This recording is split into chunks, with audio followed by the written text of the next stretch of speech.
Hello, everybody, and welcome back to another episode of the Rock Roundtable PODCAST. I'm Chris Bottger, and I want to remind you all to like and subscribe to my channel, as we do have plenty of other episodes like this. We host it every Wednesdays.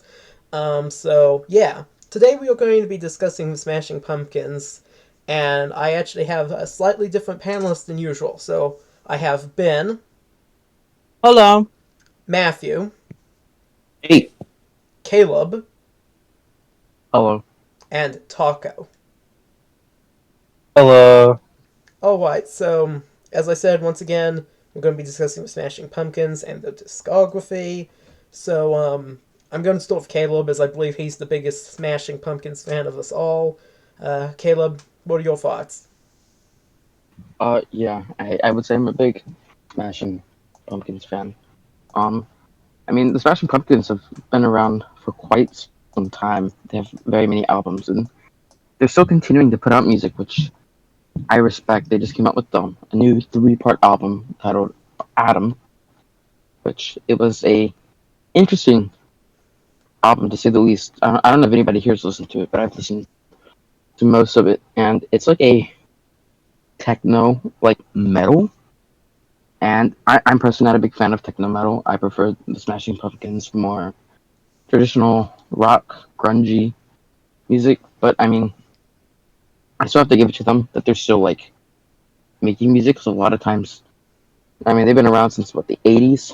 So bands really don't last that long, and it's very it's very rare to see that. And I have a lot of respect, to Billy, and he's the main singer. He does kind of all of it. You know, he's been in the music scene forever. He's still making hits. He's still doing what he does. So yeah, Yeah, well, as Caleb said, yeah, the Smashing Pumpkins have been together since the late 80s. Although they did obviously have the period where they were briefly broken up in the early 2000s. But Billy Corgan has been doing stuff basically throughout all that time, and he really has been going at it. I think my good friend Mr. Taco has some words in regards to the Smashing Pumpkins. Taco. It's, I mean, I'm not really when it comes to music. I'm not as intelligible upon it as everyone else here. Uh, I mostly just listen to whatever I find is interesting, has a different, unique sound. And Smashing Pumpkins is just that. They've been around this entire time. Uh, all the songs they make, well, all the different albums they make, for the most part, when their earlier albums were coming out, they had a similar sound that was always unique going album to album. It was '90s, it was grunge. Uh, it was interesting. I really liked their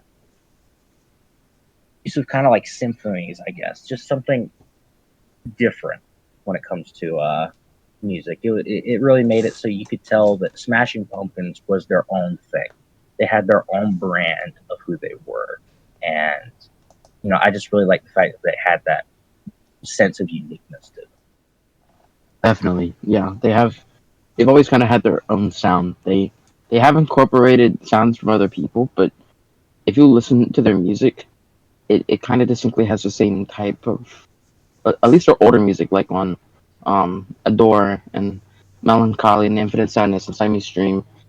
They're not necessarily the way it's produced, but kind of the sounds are familiar. And from what I've seen, they broke up a little bit in the early 2000s, and they came out with new music starting I think 2012 with Oceania.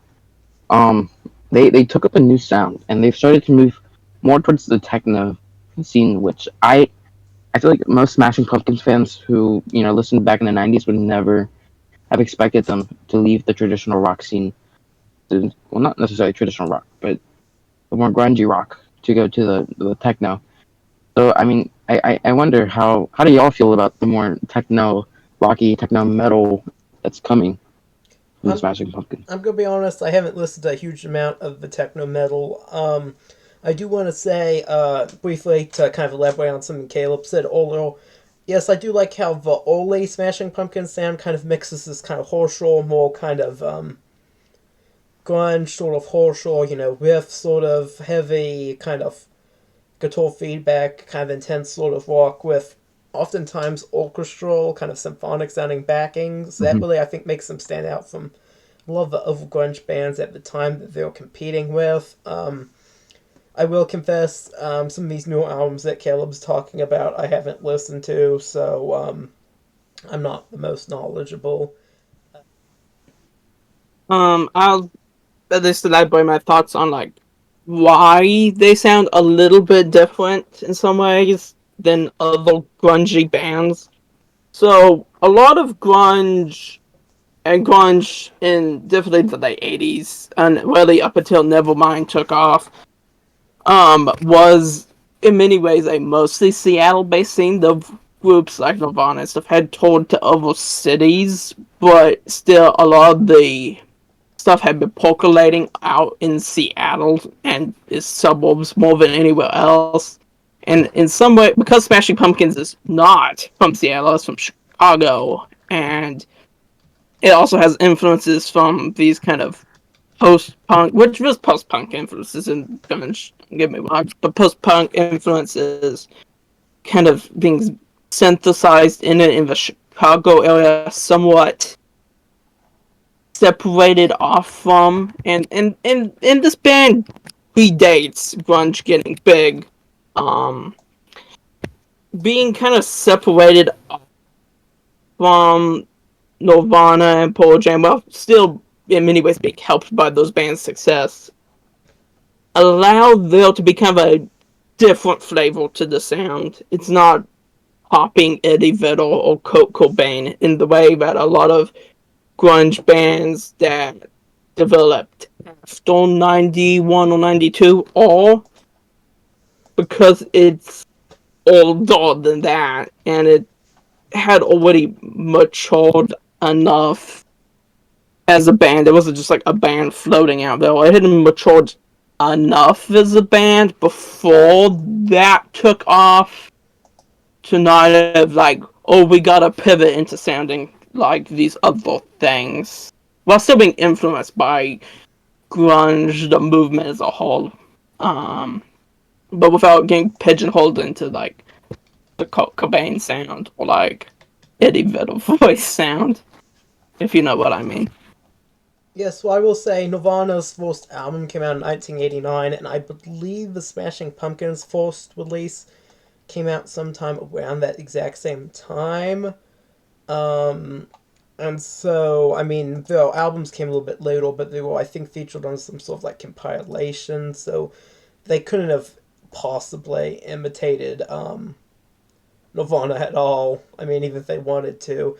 I will say they did have the same producer as the guy who produced Nevermind, Butch Vig, so, I mean, there might be some similarities just because of that in sound, in terms of the production values going on with, how the CD sounded and whatever. But yeah, I mean, other than that, I mean, that's, I think, really, basically, other than both being kind of grunge, is really what ends with similarities. It's mostly just kind of a coincidence in some ways, I think. I don't think it is a coincidence that those grunge influences in there, but it's more of a band that was kind of gothic-ish, early gothic in flavor, that were moving and then influenced by grungy sounds that were out there, and like alternative rock scenes that were cousins, I guess, of grunge, things that were influenced by, say, the Pixies or Sonic Youth, that kind of shifted it, but it's still in some ways originating from kind of a gothic. Even though these songs aren't gothic, I don't think anyone would say they are. It's not like a goth band in any stretch of the imagination, but still like a The Cure kind of starting point, and then drawing from, I mean, probably from grunge directly, but if not, at least from Bunge's influences and stuff to kind of make an alt rock that was kind of its own thing. Um, since this sort of alternative rock was not, other than The Cure and R.E.M., I guess, not massive, wasn't getting a massive amount of commercial support or anything, it led to not having kind of a uniformity in it, which, I mean, in some ways is what made it alternative. And I think that that's kind of the process that went on here, just like it's the process that went on with other scenes and stuff. I will kind of add on to what, kind of response to what Ben was saying about The Cure.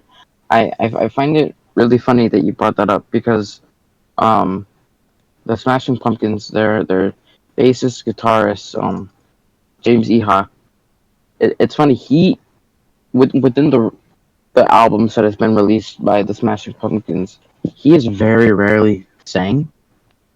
And I mean, I've always thought that was interesting. But I I just kind of find it funny that out of like all the songs that he's covered or sang on the Smashing Pumpkins, one of them was a Cure song. It was A Night Like This, and it was really interesting, and especially I listened. So I heard the Smashing Pumpkins' cover first, and then I listened to the Cure version, and I've kind of noticed this with all the Smashing Pumpkins covers is they take kind of like a base of the song they're covering, but then they make it their own way. So like with A Night Like This, it went from less like punky to more like, I wouldn't necessarily say an indie rock type, but a more like soft rock with an orchestral backing. And even when the Smashing Pumpkins covered Landslide by like Fleetwood Mac, for example, they kind of got rid of the what Fleetwood Mac did, and they literally just took it down to an acoustic guitar. Like, so I don't know why I brought that up. I just thought it was interesting that you compared it to The Cure, and of course their bassist, like the two songs he sang was a Cure song. Yeah, that's interesting. I do want to interject here briefly and say that I thought he was just the guitarist, not the bassist. I thought the bassist I was a different person. I I know he's mainly. I think he's covered bass before, but yeah, he is mainly the guitarist. Yeah, My bad. yeah. So yeah. And I will say, oftentimes the Smashing Pumpkins songs are honestly, I think, like more in some cases with some of the ones that alternate between the kind of softer and then the more sort of more vigorous kind of loud sound as opposed to ones that are just out and out, loud just all the way Yeah. through. Personally, I mean, there were some of those songs that there's one on Mellon Collie that I didn't really like. I talked to Caleb about this earlier. The name of it was Tales of the Scorched Earth. I didn't really like that, but I do like songs like Tonight or 1979 or Rhinoceros or whatever that kind of have a bit more of a sort of variety even just within the song itself. Yeah, yeah. It's crazy. Like on Mellon Collie and Infinite Sadness, you find so many like a wide variety of songs. Like 1979, it's completely different from like Tales of a Scorched Earth. That's like 100% like metal. And then of course 1979 was more like I don't really know how to describe it. Kind of like I can't really put a word to the name. But Yeah, think of even like I know what problem Zero. you're having with Yeah. 1979. It is a bit hard to kind of classify. Yeah, it's hard to kind of define the specific genre Like that it is. 'Cause Tonight is like symphonic rock. I'd say. I'd say Tales of the Scorched Earth is like noise rock. I don't know what exactly I'd say. 1979 is other than just maybe alt rock. That's not very descriptive, unfortunately. yeah, and even songs like Bullet with Butterfly Wings, like in Zero, those are still pretty like I wouldn't say those were metal songs, but they were more hard rock. But then there's a song. I think I've talked to Taco about this one. Keep It the Lock, and it when I first heard it, I was like, "Is this a Smashing Pumpkins?" Because it is something that I never would have expected to hear from them. It starts out with an acoustic guitar and a harp, and I've never heard the harp played in a rock like by a rock band or in a rock album or a rock song. And like it's not even really I wouldn't even classify it as a rock song. I don't really know how to define it because it's just so not rock. I would kind of classify it more as like a folk rock, which I don't even think that exists. But it it's just not rock, and it's the instruments that they used. Like I mean, just for me, I don't think anyone else has ever heard the harp used in a rock song. I mean, it could be, but it's that's one thing I really like about the Smashing Pumpkins is the variety you get from their albums. Like getting from Keep It the Lock to Tales of a Scorched Earth, and then like 1979 to Zero. So I just love the diversity of their albums because this is a bad comparison. But like a Taylor Swift album, every album kind of has its own thing. Like Speak Now was country rock or whatever, and then her latest album, Midnight, was pop. You really don't see a variety on albums anymore, especially nowadays. But like the Smashing Pumpkins, they've always had different things. Like metal. They've had techno rock. They've had just classic like folk rock, just regular like rock and roll. So they kind of have their own thing going on. And I think everybody can agree they do what they want. Um, and I just that's probably why I like them so much because you know they they do whatever sounds good. Yeah, well, I think Caleb has a good point there. Mellon Collie and Infinite Sadness is a very long album, and it is very musically diverse, and in some places it maybe doesn't work together too holistically. It's maybe a little too long. Maybe there were some things on there like Tales of Scorched Earth that were a bit of a failed experiment. It's kind of like the White Album, but without the but in the '90s, the Beatles' White Album, but in the '90s, and without the whole thing about the different members basically trying to do solo songs. So you kind of subtract that ingredient of there being more clashing personalities to some degree. Replace it just mostly with Billy Corgan, and then you kind of also then throw in '90s sensibilities, and then you kind of cook it together and get this kind of long, kind of all over the place thing, like Caleb's talking about. Yeah. I do think So that there is some level of not wanting your album too homogenous, and I agree with this album's not really homogenous, but I think it's good to not be too homogenous. And I don't want to go after Taylor Swift or anything in this, but like, yeah, it does feel like there's been a trend. Um, well, there's been trends at times, at least, towards very homogenous sounding albums, and I think in some ways the alternative ethos of the Smashing Pumpkins comes through its willingness to draw on different types of things. I think it allows it to be a richer album. And like my opinions on this are not fully formed, but I do think at least that quality as a whole is good.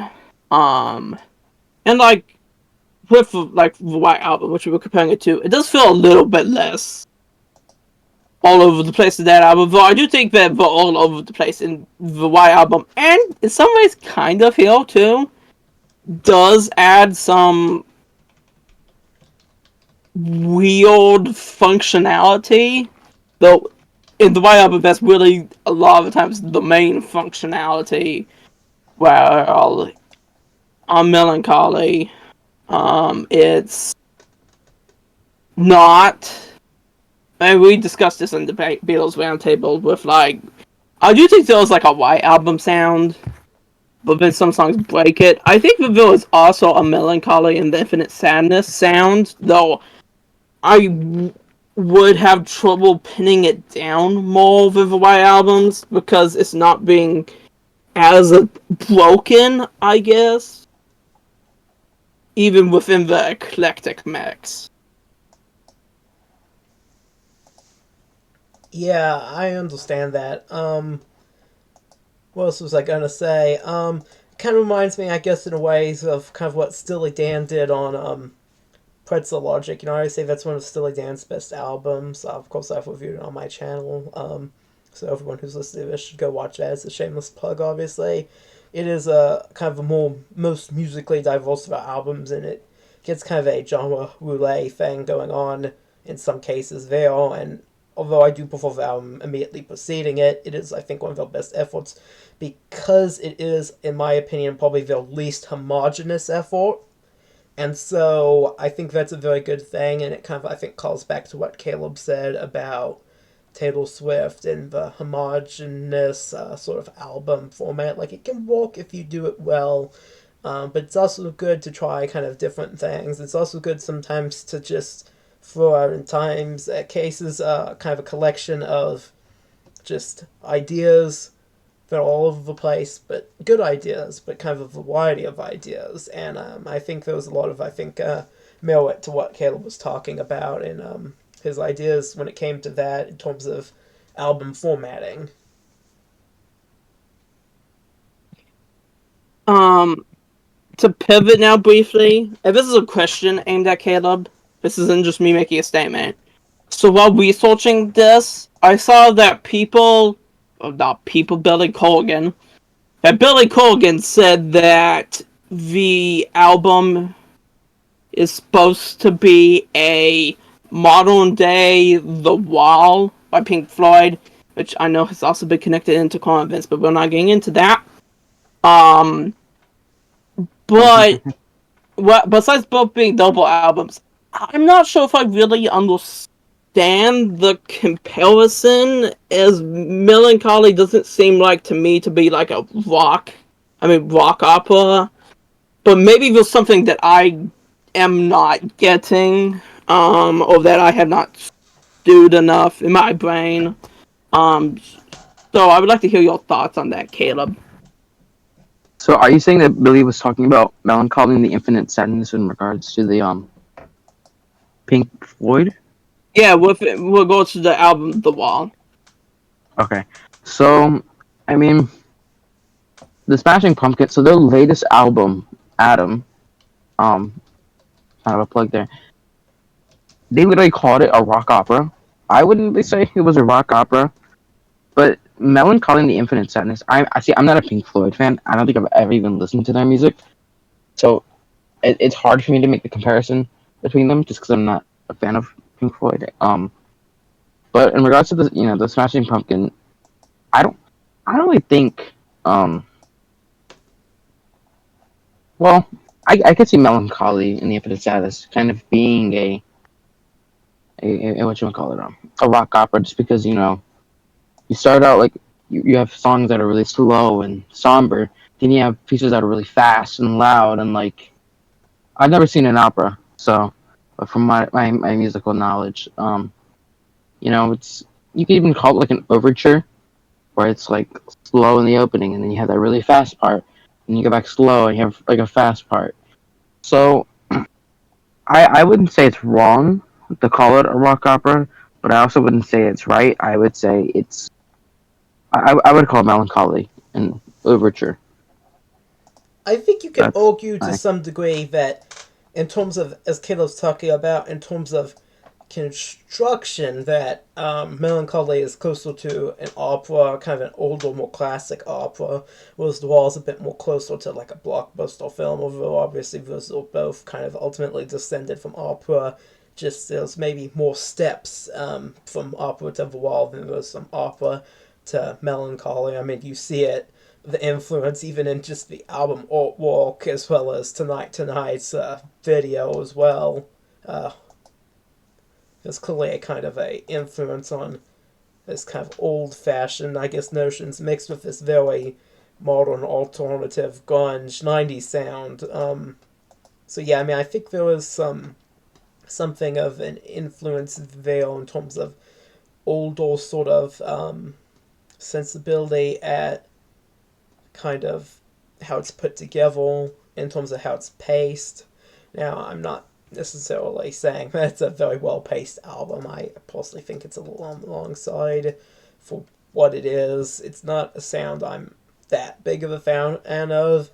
I feel like in some places the actual like really good songs are a bit too far and few between. And as I said in my review of Electric Orchestras Out of the Blue, I do generally prefer, of course, the length of the single LP the best, and then of course obviously in the CD era you start having albums that were in between like the length of a single vinyl LP and length of a double LP album, and I'm not overly crazy, I guess, about that format, even of course you have double albums, and then I believe Mellon Collie is technically a triple album, at least on first release. Although it looks like more recent re-releases one full LP, but the original release, which I will say I actually have seen an original release in person on vinyl. It was like $1,000 and on colored vinyls in like 1996 or something. Pretty cheap. I have seen one of those. Well, I'm not saying it was a bad deal at all for what it is. I'm sure they go for a lot. And with that many records in it, and it said something about never before played, only opened to ascertain the color of the vinyl. So, I mean, it is what it is. I will say, I do think its pacing's a little unwieldy. If you ask me, I'm not a huge fan of the triple studio album format. I feel like really the last two sides of George Harrison's All Things Must Pass should probably have been cut out, or maybe releases a Derek and the Dominoes LP. Well, the triple albums I really think are like good, or things that are like live albums, such as like Wings of America, which also obviously kind of has a collection of like hits from the other albums, or something that's like a compilation that's like Neil Young's Decade or something. If you ask me, I'm not really a fan of the concept of triple LP studio album. You know, if it's not a studio album, it's a little bit different. Triple LP studio album, if you really are, I guess, a hardcore fan of a band, then it must be a treasure trove, like the Clash of Sandinista or whatever. But if you're just looking for kind of the sound of X year, sitting and listening for something like that, especially if it's not a sound you're super accustomed to, especially I can imagine some people listening to it in 1996 may have found it a little bit of a slog to get through the first time. Now, I'm sure that some of the benefit to that is also, I'm assuming it becomes better on repeat listenings. I found that even true of albums that are just even single LP and double LP, that they become, in some cases, better on the second, third, even fourth listen, because at first it's kind of hard to approach them and form opinions on every song when it has, you know, that many songs. So, I will say it is arranged kind of like an opera. If you want to say, you know, it starts out with kind of a softer thing, but it goes into these harder things, but there's still some kind of softer things in there. You know, so yeah, I mean, it is what it is. It is paced, I think Caleb's right, kind of like an opera. Yeah. Actually, so I have a question for all of you. What would you say your favorite song, not album, song is by the Smashing Pumpkins? And I want to hear from everyone, kind of just what you think. I'll go first. I think my favorite Smashing Pumpkins song is "The Beginning Is the End Is the Beginning." First time I heard that was like a lot of music, I outside of just discovering it, um, like during like popular media, and it was like attached to a movie called Watchmen on the trailer. The movie wasn't good, but the song is like has a very like really like the sound of the song. And kind of like as it's been mentioned, the Smashing Pumpkins is music is very all over the place in a good way, and yeah, that's my favorite Smashing Pumpkins song. My favorite Smashing Pumpkins song is probably, and I know this is basic, it's probably Tonight Tonight. Although I will say I do like Rhinoceros quite well. It's, I guess, a little bit less basic, but I still say I think I like Tonight Tonight a bit better. It is obviously one of the most accessible songs, but it is, as I said earlier, symphonic rock, and generally I'd say, and a lot of people I'm sure who've watched my channel know that I'm generally a fan of electric light orchestra, symphonic rock, that sort of thing, and so I guess it is just kind of closer to my personal preference than a lot of the songs are. I will say I feel like there are maybe some issues with its vocal track. I do feel like Billy Corgan maybe tries to occasionally hit notes that are too high out of his range. I will say I think 1979 and honestly most of the songs from the first two albums have probably better singing than Tonight Tonight does, due to a somewhat more, I guess, trying less to hit these more kind of operatic, not literally operatic, but these somewhat more higher notes that sometimes he, I think, stretches his voice a little too far. But overall, instrumentally, lyrically, conceptually, I think it's probably the one I like the best, even if it's not the one I think is the best executed. So, yeah, I think I'm going with Tonight Tonight. What about you, Ben? Yeah, I like Tonight Tonight. I like 1979. I also like the song after Tonight Tonight, which is named Jelly Baby, though I'm not gonna pretend I know what that is about. Um, yeah. Um, I don't know what my favorite song is. I'm still kind of, well, definitely a newbie to this band, but I like Tonight Tonight, and I like 1979 stuff. I don't know. I know this isn't a very great answer or anything, but like the first time I really ever sat down and like spent a lot of time listening to this band, as opposed to just like hearing it, was walking on preparing for this episode. So I don't know. I think It's good to try new things. yeah. I mean, I like the rock sound on this. I like. Yeah, I like it. I very much believe 20th century music is a gold mine, and the more you dig, the more you extract out of it. That doesn't have the Eddie Vedder voice in it. Sometimes the singing actually kind of sounds kind of almost Mick Jagger-y to me.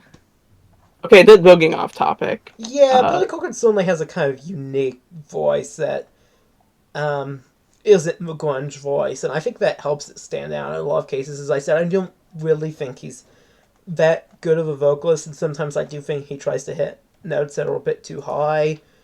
But when he stays in his range, he can be effective at least. And even the cases where he is stretching his voice too far, it isn't in an overlay, I guess, arrogant sort of imitation of someone else. It's just more in a style. Like I said on Tonight Tonight, it's not particularly like imitating someone else who's like super famous. Even if he did, I think, stretch sometimes too far on that song vocally. Taco, what's your favorite Smashing Pumpkins song?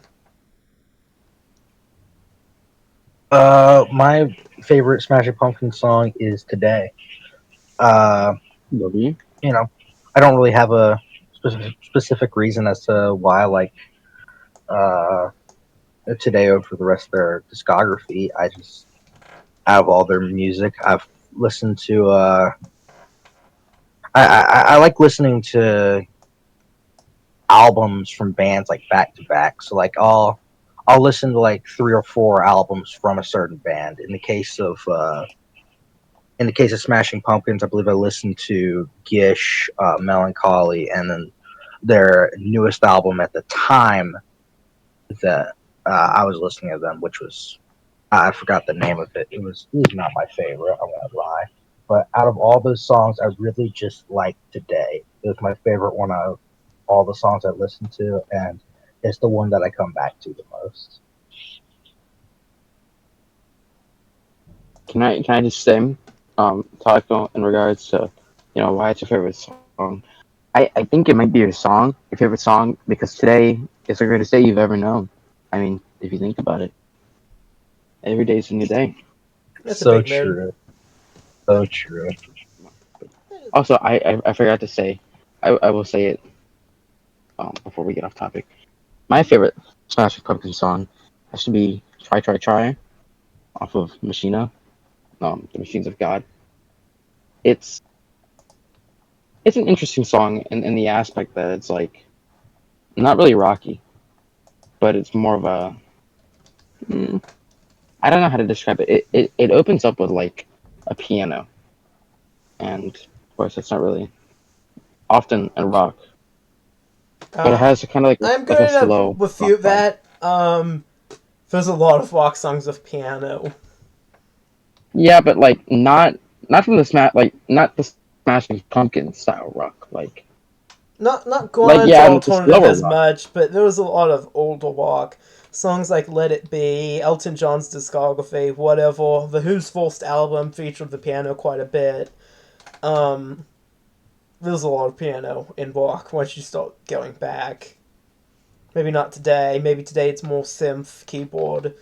But Yeah, historically, it's an important part in my opinion. yeah, that's fair. That's fair. I will say I do feel like those first 2 albums were better paced than like Mellon Collie. I Those wasn't a big fan of Mellon Collie, to be honest.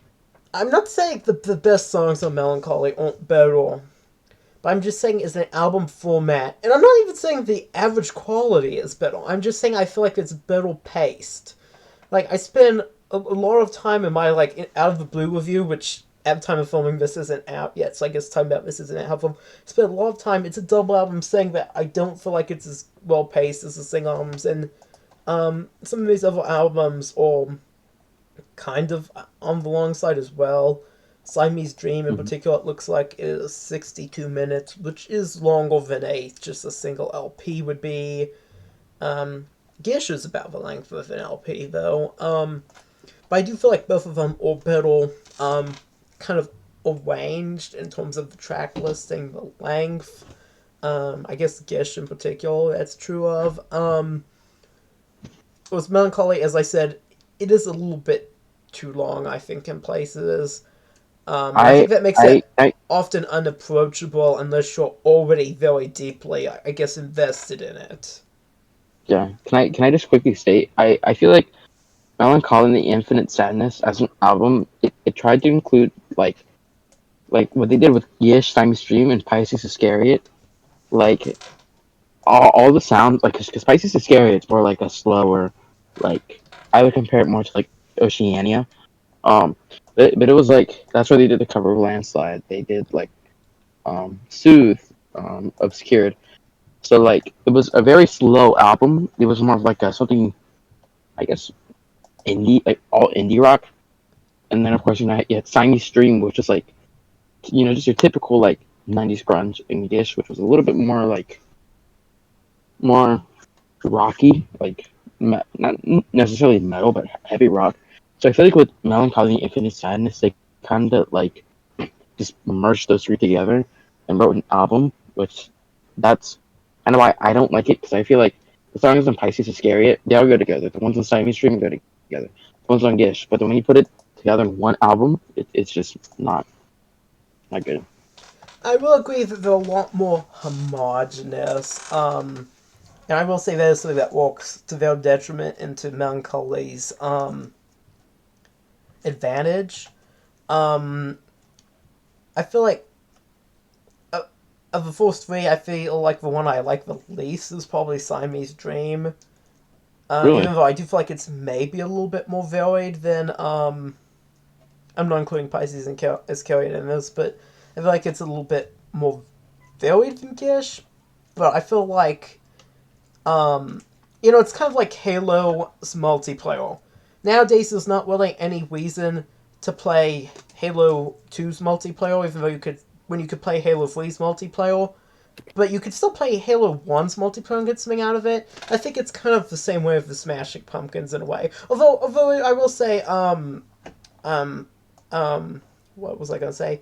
That album does still have some good songs on it, such as Disarm, Siamese Dream does. That's such a good song. But I will say a lot of what it did, including on songs like Disarm and Disarm's backing, being kind of symphonic in a way, was done better on Mellon Collie. And so you've got Mellon Collie representing the kind of mid-90s Smashing Pumpkins sound well, and then you've got Gish representing the kind of late 80s, very, very early 90s Smashing Pumpkins sound, and then you've got Siamese Dream representing something kind of in between that's a little bit kind of not the best of evil world, but kind of jack of trades, master of none, you know what I mean? Yeah. But yeah, I'm not saying I necessarily think Gish is a better album than Mellon Collie, because as I said, Gish, it is a bit more abrasive at times. Now, it does have songs that I like on it as well. But I do feel like it is, you're right, it is maybe a little too homogenous. It's a little maybe too grunge. It's a little bit maybe too much. And just this one very straightforward, kind of aggressive, in some cases kind of dumbed down seeming rock style. Whereas Mellon Collie does have kind of a broader scope. But all I'm saying is I do feel like it was the best paced of those albums. Like, as I said, Mellon Collie, it is hard to approach in a lot of cases. I do wonder if Mellon Collie had come out, say, 20 years earlier, but music was still the same, but in a time where vinyl record was still the main format, what they would have done in terms of if they had to make it either a double album or possibly even just a single LP, what the track listing would be. But yeah, what are your thoughts, Caleb? I do agree with you. I'm just not a fan of Mellon Collie and the Infinite Sadness. Like, yeah, there are some good songs. I still think Siamese Dream is your best album. I mean, sorry, yeah. Like, especially Disarm. Just kind of listening to Disarm, I think Today and Disarm are the best songs off of Siamese Dream. But I don't know if y'all have read kind of into the meaning behind Disarm. But I really like the Smashing Pumpkin songs that have meanings behind it. And Disarm. I don't have any of y'all kind of read into what Disarm's about. I have some. I'm not gonna claim to be as much of an expert as you all. Yeah. So Disarm. Actually, I really like this song. It's kind of about Billy Corgan's relationship with his parents. I'm just reading like off of a website, like how the different lyrics, like Disarm Me with a Smile, how it's kind of like the narcissism and the nepotism coming from his family, and then I used to be a little boy, so old in my shoes. How he had to grow up too fast, and for me, I've always just liked the meaning behind the song, and I think Siamese Dream kind of really reflected sort of the sounds that you were hearing in the '90s, not just from the lyrics but also just literally the sound. Like if you listen to a lot of lyrics from rock bands in the '90s, they talk about like yeah, they're very like popular songs, like big kind of necessarily upbeat, popular and listened to. but sometimes they have really dark meanings. And a lot of the Smashing Pumpkins songs from Siamese Dream, they reflected that, but also the sounds like Today, Cherub Rock, Mayonnaise, what else? Like Luna. Luna was an interesting one, I will say that. But it kind of it reflected the sounds of, I would say, like typical grunge in the 90s. Even a Door too. That is an album that has been neglected far too much. Nobody really talks about the Door. I feel like we should do it more. But, I don't know if Ben, if you have anything to say. The main thing I was thinking of, like, is in some ways kind of this does exist in this weird space where the album format was shifting to like a longer length just because of the differences between CDs, storage capacity, and like a vinyl or cassette. So I think in some ways the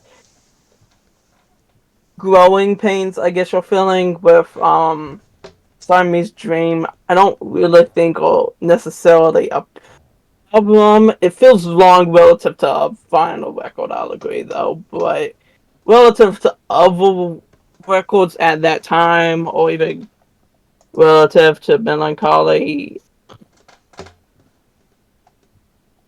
and Infinite Sadness, I don't think it's that bad, I guess. It's like, it is how it is in 90s music. I guess that's what I have to say. Very true. And kind of, yeah, I mean, at this time with the grunge movement and stuff, there was a movement towards darker themes and lyrics. But, there are still songs, especially, I guess, hip-hop songs that do that nowadays. To some extent, maybe less than I would like. But at least more than the 2000s. That do that, but the 90s feel like it was a lot more open to that, I guess. It was less celebratory, as like some music is. Not Taylor, obviously, but like,